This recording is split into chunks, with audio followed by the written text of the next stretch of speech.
बात कर रहे हैं। यहाँ पर पत्रकारिता एवं जनसंचार विभाग में आए हुए नए छात्र छात्राओं से बात करते हैं, देखते हैं उनको इस कॉलेज का माहौल कैसा लगा, कैंपस कैसा लगा और इस कॉलेज के बारे में उनका 2 समय में क्या विचारधारा बनी। आइए बात करते हैं नए छात्र छात्राओं से।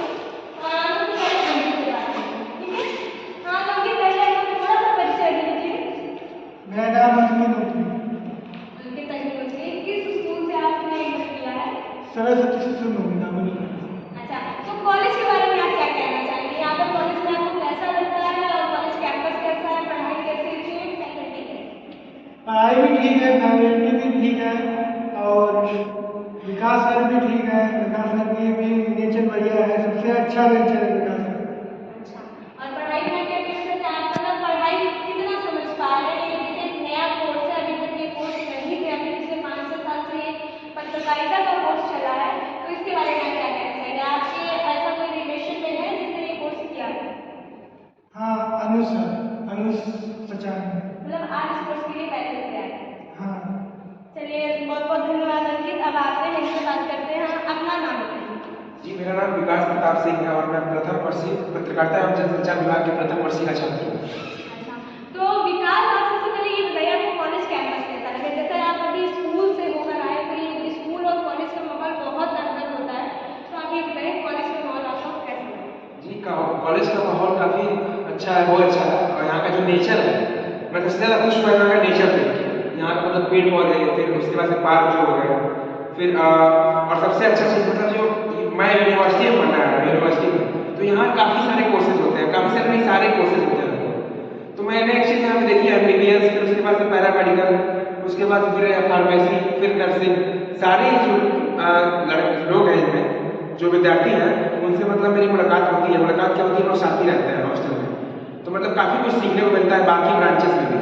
और पत्रकारिता में मतलब जितना भी नॉलेज रखे हैं हम लोग मतलब बाकी चीज़ों से वो ज़्यादा बेहतर है, तो मतलब जो नॉलेज मिल रही है हमको हर एक फील्ड से, तो इस चीज़ से मैं बहुत खुश हूँ। अच्छा, देखिए विकास ने बातों ही बातों बताया कि वो हॉस्टल में रहते हैं, तो आइए जानते हैं कॉलेज के लिए हॉस्टल में उनका क्या व्यवहार है, वहाँ पर क्या खास चीज़ है, वहाँ की विशेषता? जी, मैं कॉलेज के हॉस्टल में रहता हूँ, PG में रहता हूँ बाहर। ओके।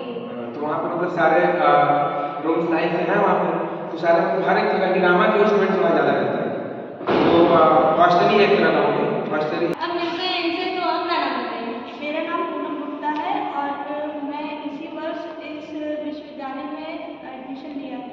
ओके, तो पूनम आप कहाँ, कानपुर से ही हैं कि आपने विकास की तरह बाहर से आई हैं? जी नहीं, मैं कानपुर में ही रहती थी स्टार्टिंग से, अभी भी कानपुर से ही हूँ। ओके, तो कॉलेज के बारे में आप क्या खास बताना चाहेंगी? हाँ, कॉलेज के बारे में यही बात है कि यहाँ पे जो फैकल्टी मेम्बर्स हैं या फिर सीनियर्स हैं वो बहुत ही सपोर्टिव है और हमें बहुत कुछ सीखने को मिलता है। ऐसा नहीं है कि किसी के दबाव में हम लोग रहते हैं, ऐसा कुछ भी नहीं है, बहुत ही अच्छा और खुशहाल माहौल है। चलिए, thank you so much madam. अब हम बात करेंगे पत्रकारिता एवं जनसंचार विभाग के सबसे सीनियर छात्रा जो कि इस कॉलेज में अपना 1 साल समय व्यतीत कर चुकी है। आइए बात करते हैं माही त्रिपाठी जी से। तो माही, आप अपने बारे में कॉलेज की विशेषता बताइए कि 1 साल में आपने यहाँ पर कॉलेज में क्या ऑब्जर्व किया है? ऑब्जर्व ये किया है कि जितना ज़्यादा हम कॉलेज में रहेंगे उतना ज़्यादा हमें कई नई चीज़ें सीखने को मिलेंगी, चाहे वो डीन से हो, चाहे वो फैकल्टी मेम्बर्स हों, चाहे वो स्टूडेंट से हों। यहाँ पे बहुत सारे स्टूडेंट्स हैं जो बाहर से हैं, जिनसे मिल के उनकी बोल भाषा और लैंग्वेज के बारे में पता चलता है कि मतलब बाहर में रहने वाले स्टूडेंट्स को यहाँ पे कैसा लग रहा है, यहाँ का मतलब इन्वायरमेंट उनको कैसा लग रहा है, और मतलब बहुत सारी ऐसी चीज़ें होती हैं जो हमें दूसरे शहर के बारे में नहीं पता होती हैं और वो यहाँ आकर हमें उनसे पता चलती हैं। और माही जिसे जानेंगे वो 1 साल इस कोर्स में व्यतीत कर चुकी है, इस कोर्स की क्या एडवांटेज है, क्या फायदे हैं? आइए। मैं मास कॉम करने आई थी, तो मैं बहुत न्यू थी इस कोर्स के लिए क्योंकि मेरा ग्रेजुएशन नहीं था, मेरा मास्टर्स था मास कॉम से, तो मुझे नहीं लगता था कि मैं इस फील्ड में आगे बढ़ पाऊँगी। कभी ना कभी मैं इंस्पायर हो जाती कि मुझे लगता था कि ये फील्ड मेरे लिए है ही नहीं। फिर धीरे धीरे मुझे जब मैं क्लास लेने लगी, प्रॉपर बैठी स्टूडेंट्स के साथ और फैकल्टी मेम्बर्स के साथ, तो उन्होंने मुझे न्यूज़ लिखना सिखाया, डायरेक्शन दिया, फिर मैंने न्यूज़ लिखी, फिर धीरे धीरे उस पर पहले तो कोई फीडबैक नहीं आया, हालांकि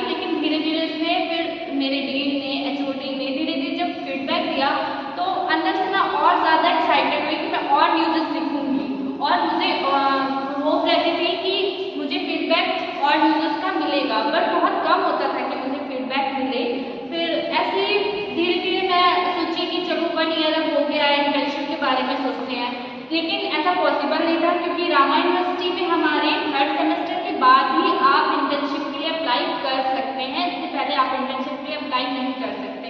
लेकिन ऐसा नहीं होना चाहिए, क्योंकि मास्टर्स के आप स्टूडेंट्स हैं तो आपको प्रिंट के फर्स्ट ईयर में ही मुझे लगता है कि प्रिंट का नॉलेज तो हो ही जाना चाहिए। और सेकेंड ईयर इसलिए होता है कि आपको प्रॉपर पूरे मास कम्युनिकेशन आप जिस बेस पे कर रहे हैं, जिस जॉब के लिए कर रहे हैं, उस जॉब के बारे में प्रॉपर नॉलेज 2nd सेमेस्टर तक तो हो ही जाना चाहिए। लेकिन ऐसा नहीं होता है, क्योंकि हमें 3rd सेम के बाद जब बाहर जाने को मिलता है। देखिए माई ने काफ़ी व्याख्यान दिया, लेकिन कॉलेज का भी अपना एक शेड्यूल होता है कि 2 साल हमारे मास्टर्स में कोर्स के लिए होते हैं, तो कम से कम 30 सेमेस्टर्स हमें पढ़ना चाहिए। वो उनका अपना शेड्यूल है, उसके बारे में यूजीसी से ये सारा शेड्यूल बन के आता है। तो ये इसमें काफ़ी जो कह रही है वो उनकी अपनी फीलिंग है, ऐसा नहीं होना चाहिए। अब माई समझाएंगे कि खुद काफ़ी दूर से रायबरेली से यहाँ पर आई है, तो कानपुर के बारे में कुछ जानते हैं। माई आपने कानपुर घूमा है? जी घूमा। तो कानपुर में आपको सबसे अच्छा क्या लगता है? मुझे सबसे अच्छा लगता है जब मैं गंगा बहराई जाती हूँ, वहाँ पे सुकून से मैं एक साइड ले करके और अपने लाइफ के बारे में सोचती हूँ, वो मुझे बहुत सुकून देता है। वो मोमेंट मुझे अपनी लाइफ में बहुत सुकून देता है, जब वहाँ पे मैं जा करके बहुत शांत वातावरण में जा करके और अपने कैरियर के बारे में सोचती हूँ, तो मुझे बहुत सुकून। चलिए धन्यवाद माई, आपको बहुत बहुत धन्यवाद। जैसा कि आपने हमारे सभी न्यूज़कमर्स और पोस्ट ग्रेजुएशन की एक छात्रा को सुना, कॉलेज के बारे में काफ़ी कुछ जाना, कानपुर